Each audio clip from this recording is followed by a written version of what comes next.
Okay, we're gonna start off with the first example for the class.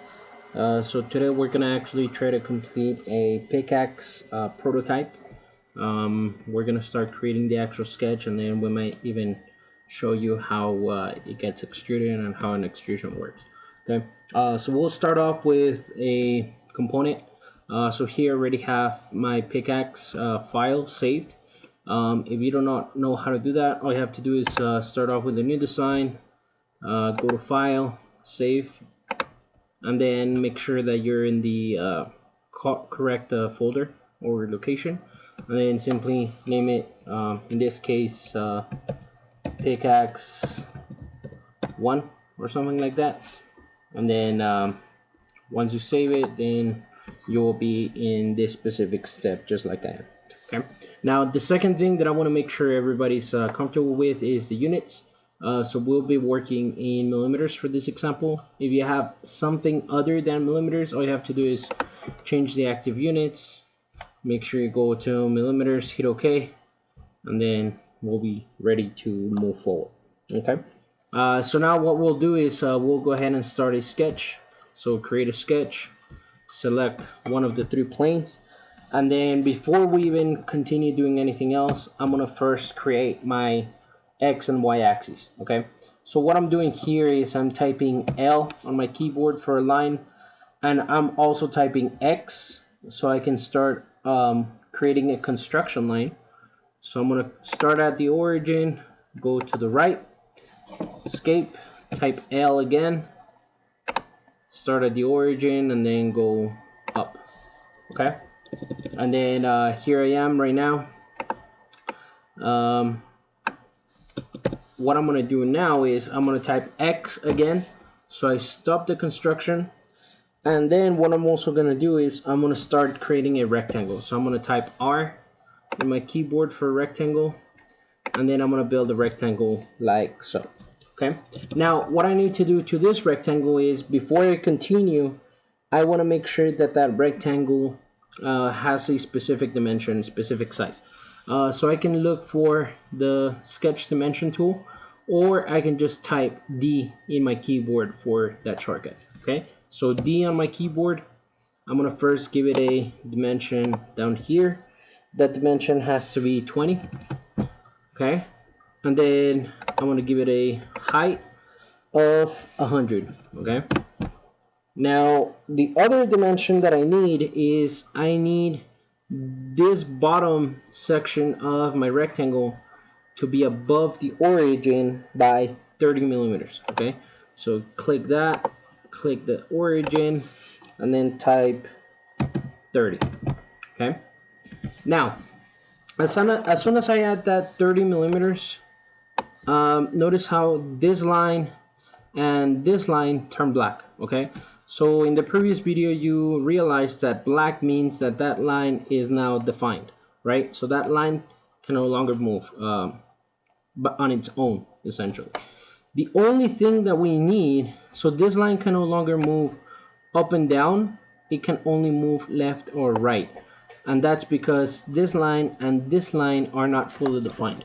Okay, now what I want to do here is I want to make sure that half of my rectangle is to the right of the y-axis and the other half is to the left of the y-axis.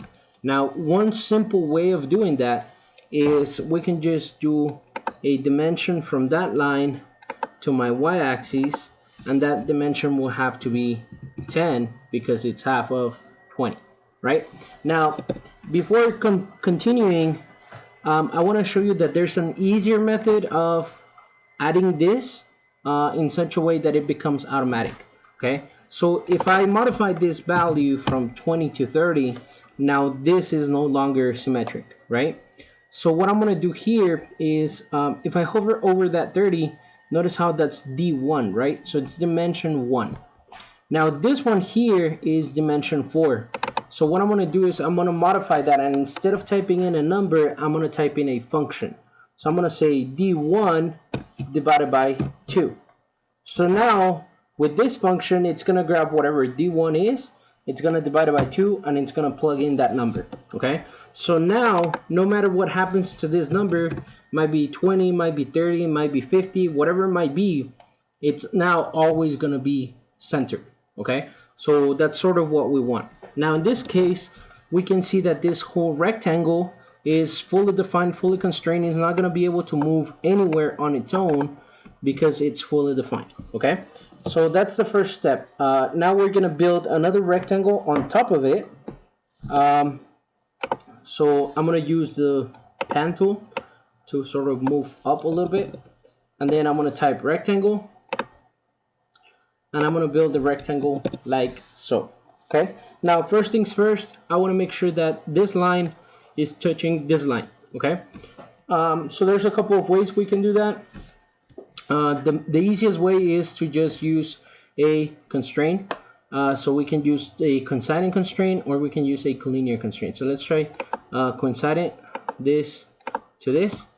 As you can see, that's going to bring that line down. It's going to match them up. It's going to coincide the two features together. Okay, collinear does the same thing, but with the two lines. Okay, so it's just going to make one line out of the two essentially. Okay, now in this case, I'm also going to add a couple of dimensions. So here, this one has to be 30, and then the total length has to be 55, but I also need it to be sort of centered. Okay, so I'm going to go from here to here, and I'm going to grab whatever D6 is, and then divide that by 2. Okay, so it's going to automatically plug in that number there. Okay, so in this case, we're pretty good. This next step is it's done. Now finally, what I need to do is add the last rectangle on the top here.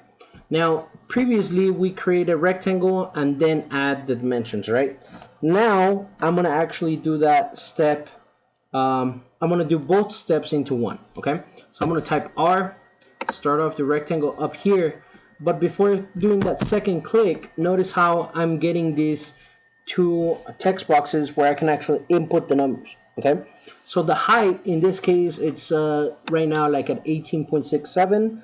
I need that to be 8, so I'm just going to type 8, and then I'm going to hit the tab button, and then that second dimension has to be 20.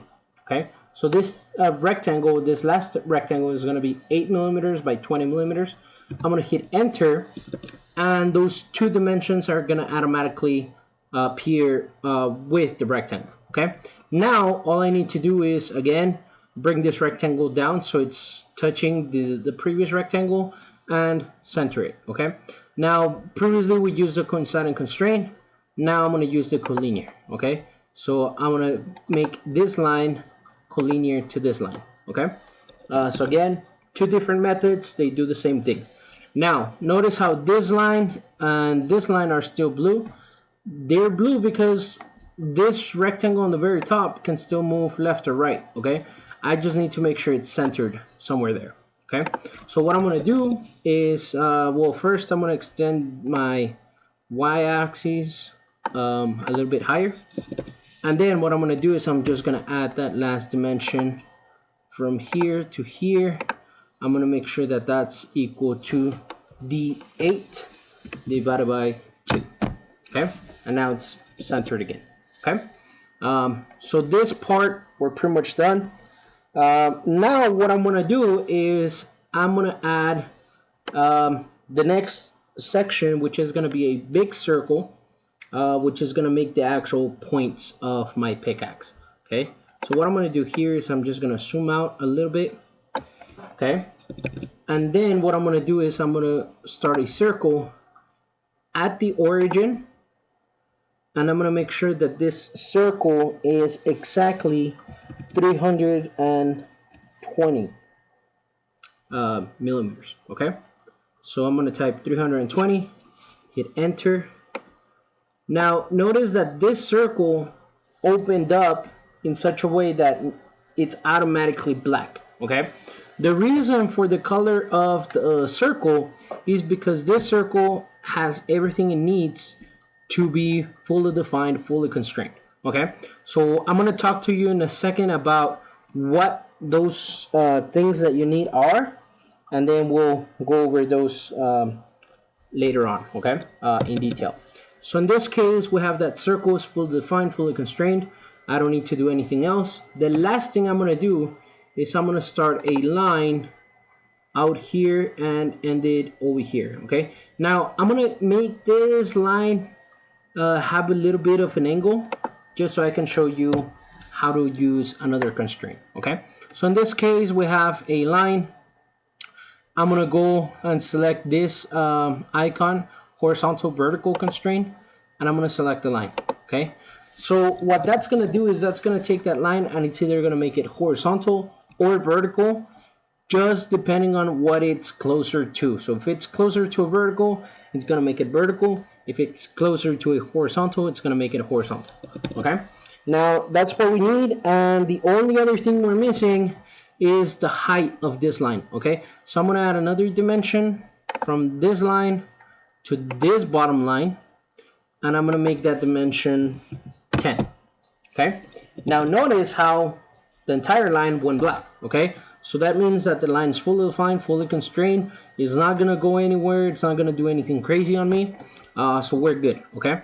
Now what I need to do is I just need to remove all of the excess, okay? So I'm going to use that trim tool like I mentioned before. So I'm going to do trim. I'm going to select this section of my circle, and it's going to trim all the way around up until this part right here, okay? So I'm going to do that again, but this time I'm going to zoom out a little bit just so you all can see what's going on, okay? I'm going to move this thing up a little bit, zoom in again,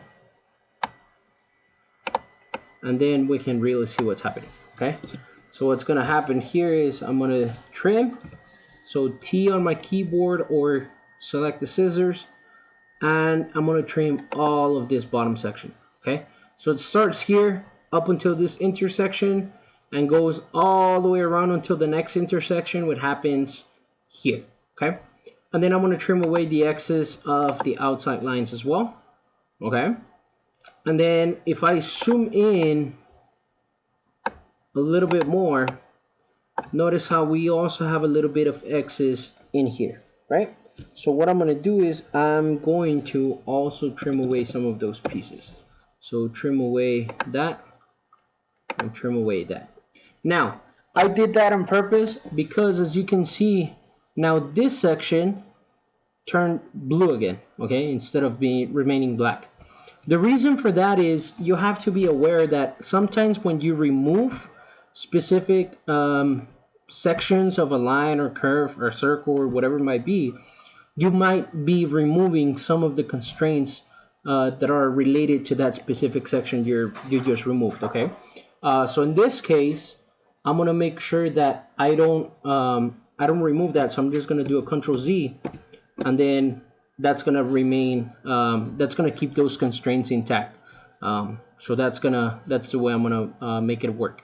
Now there's a way for you to remove the X's if you need to, but you'll just have to. In this case, if I remove that, then I would just have to make sure what's happening with this dimension here, if it's missing a dimension or if it's missing a constraint, and add it again. So in this case, I can probably add that. So notice how in this case it's 160 instead of 320. That's because this is a radius, this is a diameter, as you can see depicted in that icon and the capital R. But as soon as I do that, the circle or the section of the circle turns black again, okay? So we're good with that. Nothing crazy complicated. Now at this point, let's try to cover what a fully defined, fully constrained sketch, how it works, okay? So what I'm going to do is I'm just going to move a little bit to the side here, and I'm just going to do a very, very simple example, okay? So I'm going to do a rectangle. Now, this rectangle has everything on blue because it's missing a lot of things, okay? It already has a couple of things in it though. So in this case, it has a horizontal and a vertical, okay, on each of the lines. So this icon represents horizontal, this icon represents vertical. Same icon, just different orientation, right? Now what I'm going to do is I'm just going to give this rectangle a couple of dimensions. So 30 and 60, okay? Notice how this rectangle is still blue, right? And what happens here is I can click and drag, and this rectangle can still move up, down, left, right, okay? That shouldn't happen. So those rectangles shouldn't be able to move as long as they're fully constrained, fully defined. So what I need to do is I still need to define a position for this rectangle, okay? Remember, one of the few sort of points of reference that we have is the origin, okay? So in this case, I can do a dimension from the origin to this bottom line, make it be, I don't know, 80, and then do another dimension, this time from the origin to my vertical line, and make that be 120, okay? Now, as soon as I do that, the entire rectangle turns black, okay? Now, if we have to make a list of what's going on there, how come it's happening, it's simple, okay? So you only need 4 items on any specific feature on a sketch to be able to fully constrain, okay? Now, the 4 items are, first, you need a position in the X direction.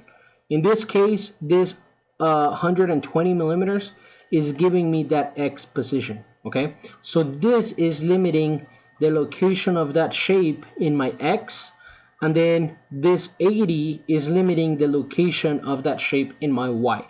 Okay, so those are the first 2, position X and position Y. The next one is this thing we called a size, okay? In this case, it's a rectangle. I just need to give it a size, right? So rectangles usually have 2 different dimensions, a height and length. So in this case, 30 is my height, 60 is my length or base, whatever you want to call it. That's my size, okay?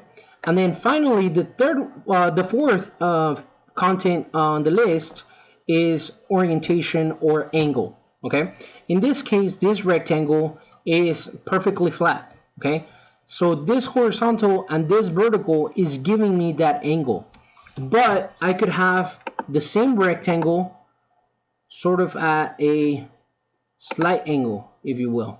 Okay, I'm gonna try my best. So there we go. So I can have the same exact rectangle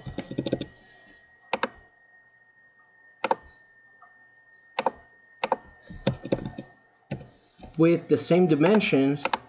So 60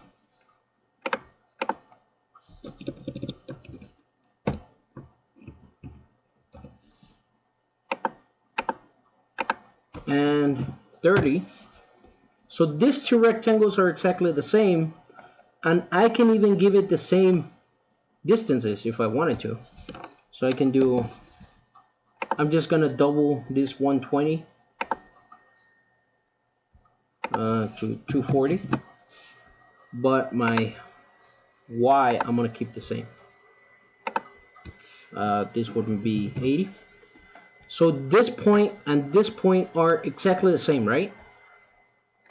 The only difference is that this second rectangle doesn't have an orientation, okay?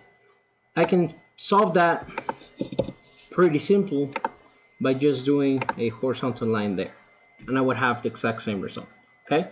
So what to take away from this activity is the 4 items on the list to fully constrain or define, which is position X, position Y, size, and angle.